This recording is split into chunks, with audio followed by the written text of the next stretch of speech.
What's going on, Dolphins fans? Kyle Krabs, your host here on Locked On Dolphins, lifelong Miami Dolphins fan, co-founder of the draftnetwork.com, and just really steering the ship today. That's all I can do because it's Power to the Pod. It's our mailbag episode. We do it every week. And it's all the things that you want to talk about. It's all the things that are on your mind. It's a chance for you as the Dolphins fans to provide your voice for what you are observing as it pertains to this football team. And I haven't dug too far into the questions yet for this week, but I am anticipating a little bit of a bumpy ride between two quarterbacks out and two losses after three straight wins to start the year. It's been a bumpy ride. And hopefully this can serve for a little bit of that group therapy that we could like to joke about, and we joked about last year in the midst of seven straight losses for the Dolphins. So let's see what's on all of your minds. The first question that I have, actually, we're going to do the podcast reviews, but I did want to tackle this one from Twitter first, and it was asking me why there is not more time allotted to the backup quarterback in your weekly game plan. And this is kind of a tough thing to wrestle with, especially in the case that the Dolphins had this past week, where they were already without starting quarterback Tua Tagovailoa, and then it's Teddy Bridgewater, and you got to get him onboarded in a certain light that's going to allow him to get adequately prepared. And the Dolphins had a couple extra days, but then all that preparation went out the window on the very first play. So as far as offensive and defensive game planning go in the NFL, they are so detail-oriented that running effectively two game plans parallel to one another and collecting that information at the same time, it's resource allocation in a lot of cases. And of course, we think about these teams as billion-dollar franchises who have anything and everything at their fingertips and disposal, but the task of doubling, and even if it's not doubling, but taking time, this is why some coaches will look for those competitive advantages if they have a question at who's starting a quarterback, where they won't come straight out and say it, because they want you to have to split your attention with what you're planning to do in the game and have to account for two different things, because that means the depth of what you're able to do with your first unit will not be as comprehensive.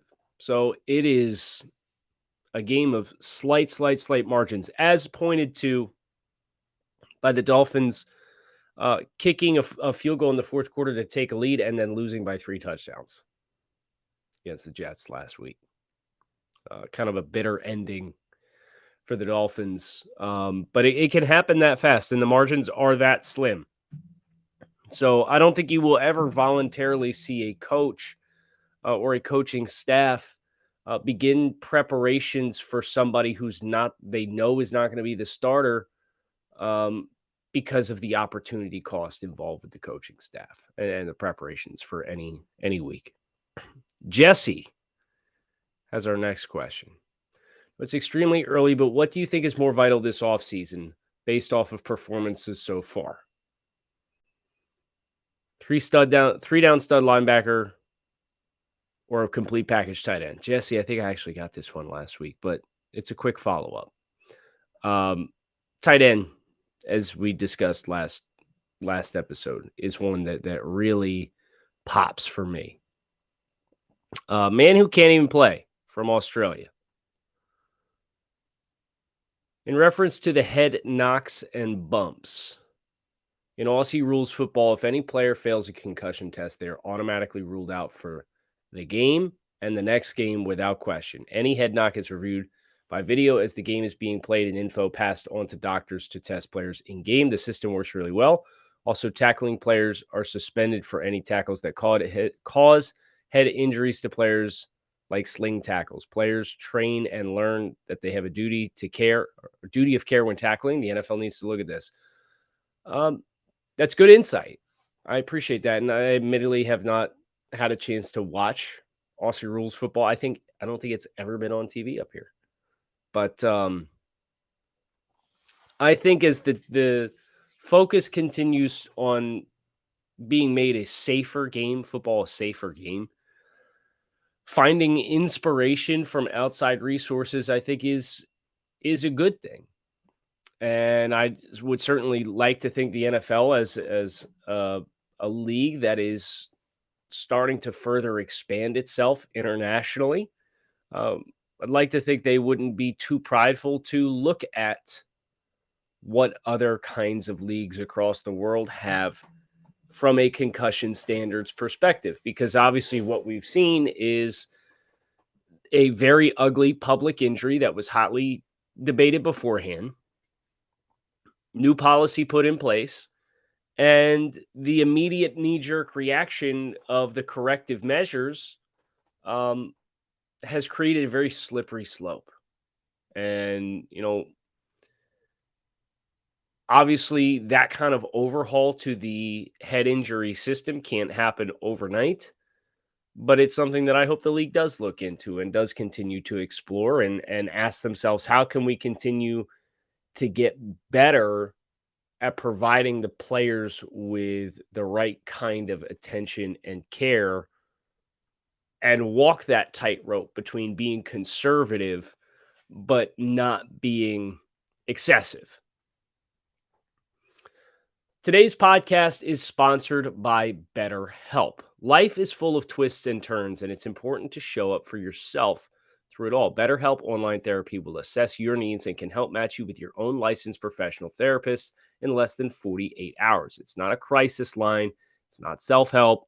It's professional therapy done securely online, available to people worldwide. You can log into your account anytime and send a message to your therapist. You could schedule weekly video or phone sessions so you don't have to be on camera if you don't want to. And getting therapy every week is as easy as a few clicks on your laptop or phone. With therapy, it could take a few tries to find the right fit for you. BetterHelp makes it easy and free to change therapists if needed. BetterHelp is a great way to invest in yourself. Visit their website and read their testimonials that are posted daily. They have a special offer for our listeners. Get 10% off your first month at BetterHelp.com/locked on. That is 10% off your first month of online therapy at BetterHelp, HELP.com/locked on. I'm not even going to try and say this next username, but we got a 5-star review. First and foremost, I love the show. Been a daily listener since the Travis days. Thank you. Appreciate the honest and fact-based insights and takes. It's nice listening to well-informed opinions. Thank you very much. My question: I'm finding it harder and harder to be a fan of the team. I'm 28 years old, and I've been a fan and rooting for them for as long as I can remember. If the losing and mediocrity wasn't bad enough, it seems like once the Finns started to turn it around, we are constantly surrounded by bad storylines, whether it's bullying, the offensive line coach snorting white substance, tank narratives, tampering, Deshaun Watson rumors, and now this concussion controversy with Tua. Really want to believe in the team and Mike McDaniel, but seems like things are going to fall apart like they always do. Any advice or kind words to help me keep the faith going forward? I was at the Cincinnati game and saw the scary moment with Tua up close and personal, so maybe I'm just emotional. Thanks for all your hard work. A frustrated Finns fan. Listen, I don't think any emotions or feelings that you just expressed are exclusive to you. This is definitely nobody ever is going to accuse the Dolphins of being a lucky franchise, right? It's or at least in this generation. I'm 33. Right? Yeah, 33. Yeah. And my life experiences have mirrored yours very closely as it pertains to the Dolphins. And I guess you just have to ask yourself, like, what do you want out of football? And what do you want out of being a fan of football? Do you want a nice distraction on a Sunday? Do you want something to follow religiously? Is it somewhere in between those two things? I will say this. It feels like the Dolphins right now Their process, in my mind, has been good since 2019 to put a structure in place that is going to allow them to be a competitive team year over year over year. And I think what we're all waiting for is we're all waiting for like that breakthrough moment or that breakthrough year to say it's over. The stretch of mediocrity is over. And then you get a 3-game start to the season that beat the teams that you beat, and everybody gets excited. And rightfully so. We were all excited. I'm sitting up here smoking cigars and drinking whiskey and having a good time.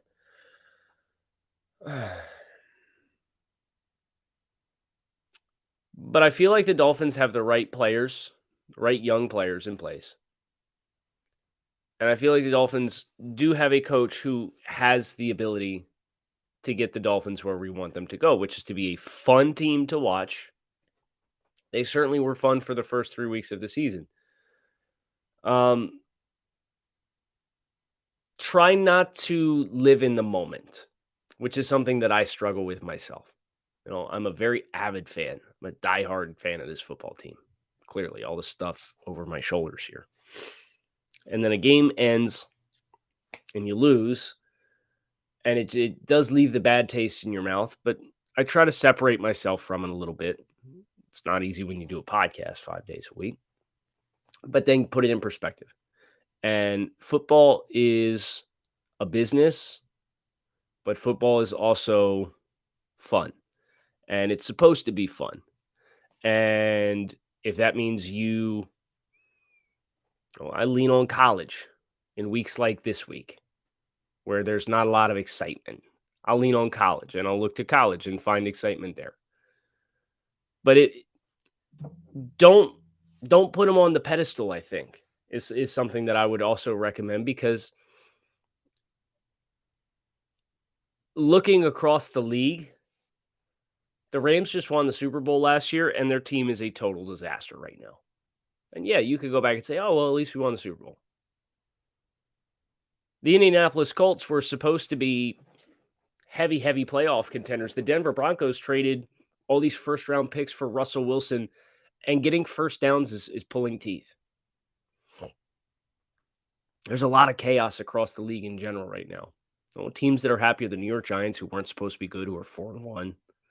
Outperforming their expectations. We'll see how long that maintains itself. You think Dallas Cowboys fans are enjoying having the conversation about Cooper Rush being undefeated as the starting quarterback and saying, oh, do we have a quarterback controversy with our $40 million a year quarterback in Dak Prescott versus the backup in Cooper Rush? And we could certainly sit here and say, hey, what a great problem. We'd love to have that. Philadelphia Eagles are 5-0. They're a team that deserves a lot of credit for having it turned around. The Raiders were a playoff team last year. They're 1-4. They're terrible on the offensive and defensive line. The Pittsburgh Steelers have been good for forever. And there's Pittsburgh Steelers fans out there. They've won six Super Bowls. I'm up in Pennsylvania. There's a Steelers fan that literally there was a eulogy that went viral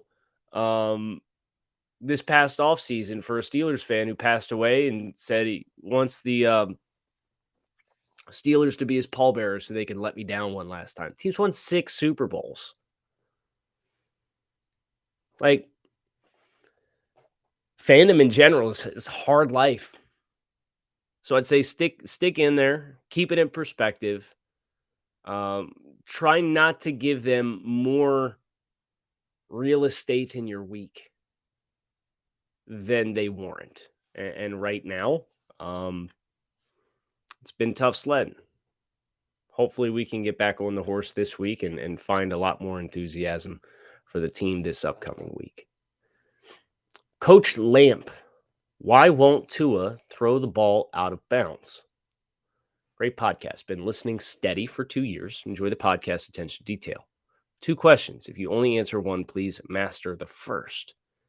Why is our defense getting all of this praise and acclaim? I understand they have been tough. I mean, mentally and physically tough, but we have A quick strike offense that is sitting for 9 to 10-minute drives isn't a great defense marked by its ability to get off the field on third down. They are putting themselves in position to wear out as the season progresses and keeping potential powerhouse offenses off the field so they can't get any momentum or volume. So it presumes it's still on the offense to do something every position because they might not see the ball for another quarter. What did the Dolphins need to do to get off the field on third down? Stop dropping interceptions right in their hands would help too. Yeah, turnovers are a problem. Turnovers and sacks are a problem. But again, this all ties back into who you have in the secondary healthy. Their strategy is going to have to change to become more proficient on third down. And the Dolphins, I'll go ahead and pull this up. Right now, I'm kind of scared to look. The Dolphins are 30th in the NFL in defensive third downs. This is still a relatively small sample size. It's 5 games, but 49% of opposing fourth downs are converting. Now, they are 7th in the NFL on fourth down conversions, so that's good. But, yeah, when you play soft and you play coverage, you have to tackle in space. And as we've seen, there's some opportunities with the ball underneath getting out to the checkdowns and us not finishing plays in space that prevents you from getting off the field. So tackle better in space, drop 7 and 8 in coverage. And then when your corners get back, then you can play the kind of aggressive style that you want to play. But I think it is, again, the way the defense was constructed to be run, they can't run right now because they don't have the corners, because $35 million worth of cornerback was on the sideline against Jets.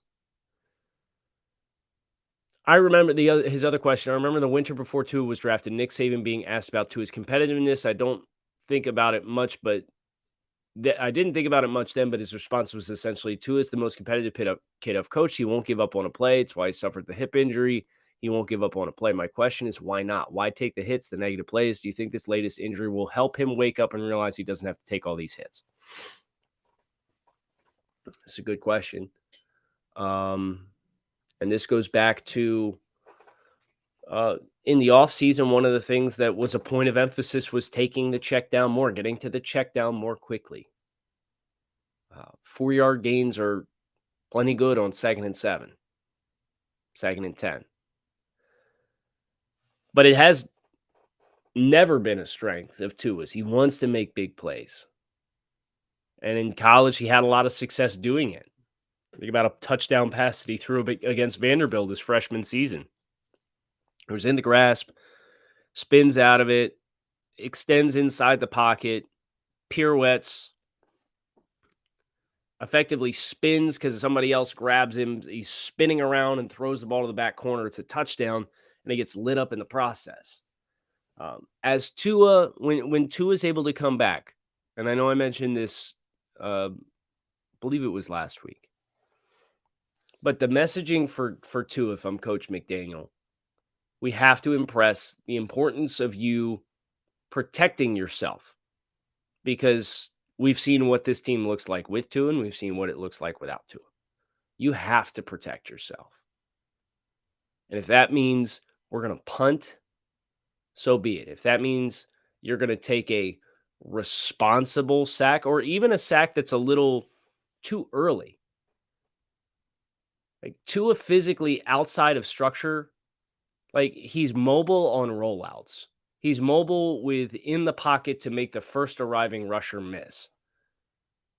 But if he has got free runners bearing down on him in a congested pocket, or if he's trying to get outside the pocket when he is set up to throw in the pocket and then has to restart himself, I can't think of too many positive plays that have come out of those situations. So that awareness needs to be there to say, this is not a winning proposition for me. Let me get out of this. Let me either get the ball to check down right away, or let me mitigate contact and live to fight another down. It absolutely has to be a point of emphasis moving forward for Tua. There's no question in my mind.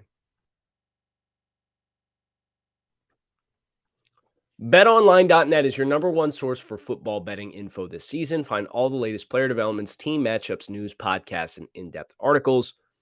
As always, BetOnline remains your continued source for all your sports wagering information with live betting and up-to-the-minute scores for every sport out there. It's the fastest and easiest way to check in on all of your favorite games and events, including Major League Baseball, MMA, boxing, and golf. Head to BetOnline.net or use your mobile device to learn more. BetOnline, where the game starts. Undefeated with a question about Mike Gesicki.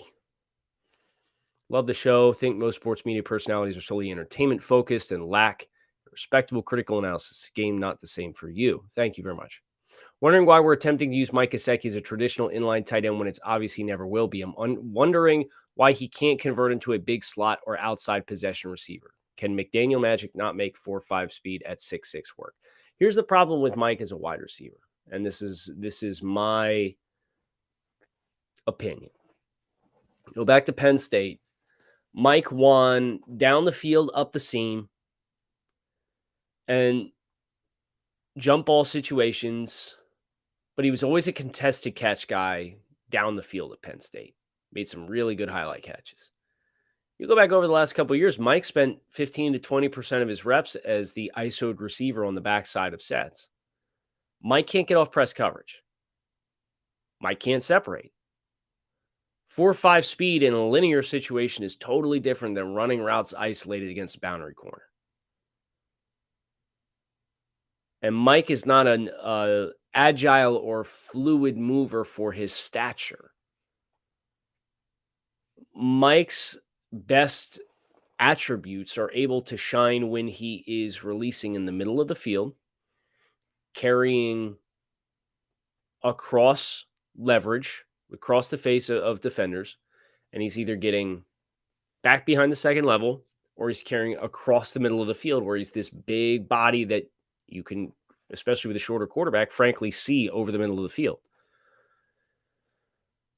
And then you get down in the red zone and you want to put throws up above the rim, like the touchdown pass that he scored against Baltimore, some of these touchdown fades that he scored over the years. And that's where he shows up. But if you want to play Mike at slot receiver, you got to remember this is a run after catch oriented offense. Run after catch, the opportunities are most ripe in the middle of the field because of all the space, but you need to have speed and agility. You need to be able to start and stop on a dime. You need to be able to cut on hard angles. And Mike, quite frankly, doesn't do any of those things. Mike is a long strider because he's 6'6". And he doesn't have the short area agility to manufacture and shake himself free. And then you piggyback off of that and you ask what the skill set of the other players in the skill group looks like. I wouldn't want Mike running the routes that cross across the middle of the field that are the most threatening routes that you have. Because those guys can take it in stride if they hit him in stride and they can make a house call. We're surprised when Mike breaks a tackle. So people say, oh, well, use Mike as a receiving mismatch. Well, who's he a mismatch for? Especially relative to the other players that you have on the offense. And that's, for me, that's why I'm calling around if I'm Chris Grier. I've seen enough. And it's not that Mike isn't a good football player. The way that you committed to, we want to build around the strengths of Tua Tagovailoa,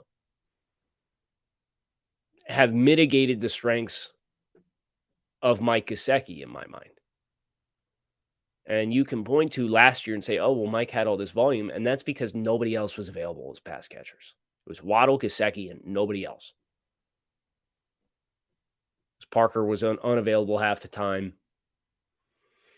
It's just a really tough situation, but I don't see it getting better, and I don't fault the Dolphins for not being, quote-unquote, more creative or anything like that, just because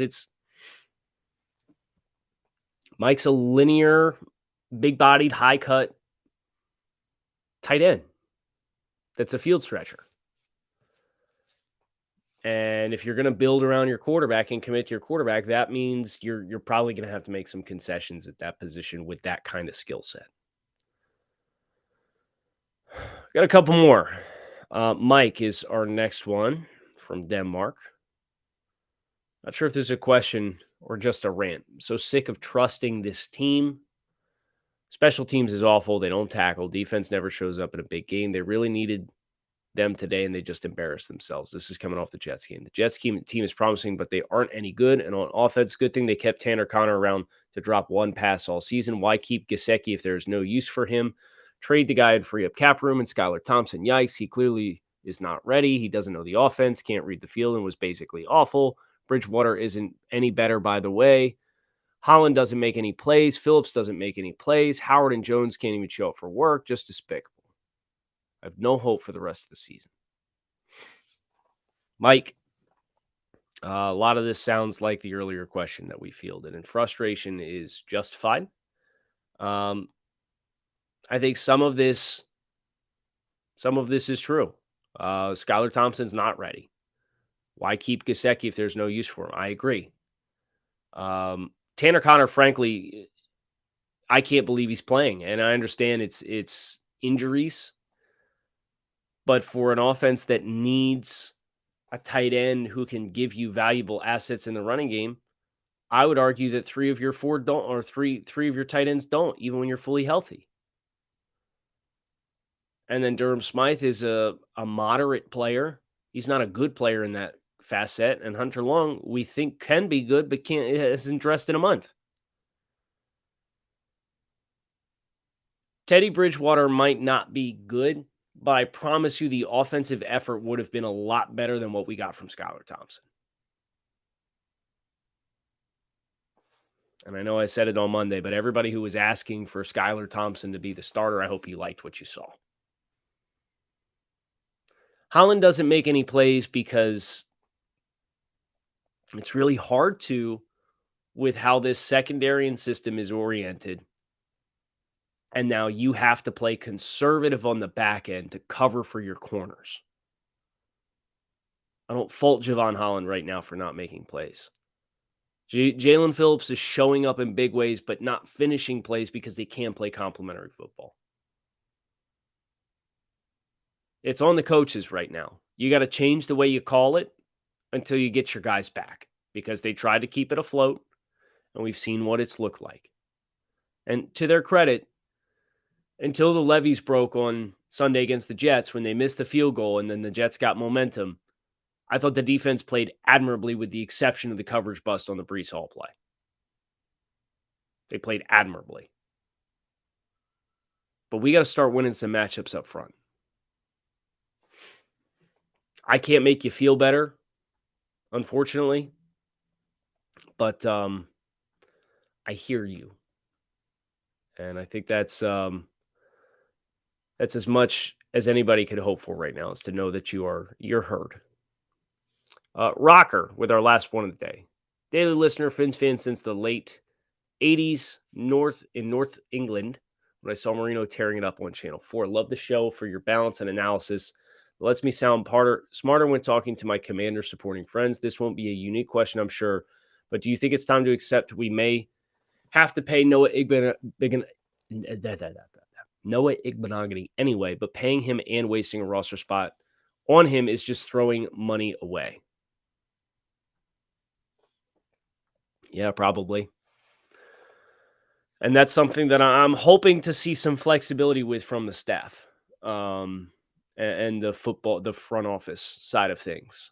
Is you made some investments, right? And they were under a previous head coaching regime, and they were based on upside or they were based on need. But don't cling to them if you don't have to. And if we're going to be without these other corners for an extended period of time, yeah, I'd probably cut Noah and try to get a corner that I think can actually play defense, because you're going to need the body. I would give Michael Dieter a shot at left guard too right now. It's hard to be much worse. And then if over a couple weeks sample size, it's not any better, hammer the trade deadline and try and find somebody, or sign a vet off the street. That's those are two examples of investments that you're not going to bat 1,000. And we've seen some really good hits. We've seen some investments that needed patience that have paid dividends. I'm sure these are good dudes. They're young. And they might get their footing at some point. But the Dolphins really don't have the luxury of continuing to wait for this season. And I think everybody knows what our expectations were for this season. So it kind of makes that a tough spot. But guys, enjoyed today's episode of Locked On Dolphins, your team every day. Fins up. Keep it locked in right here on Locked On Dolphins. Crossover Thursday tomorrow. Then a game plan to beat the Vikings on Friday. Let's hope we can get that one done, because I think the energy will be a lot better for Power to the Pod next week if that's the case. Fins up. Thanks for watching.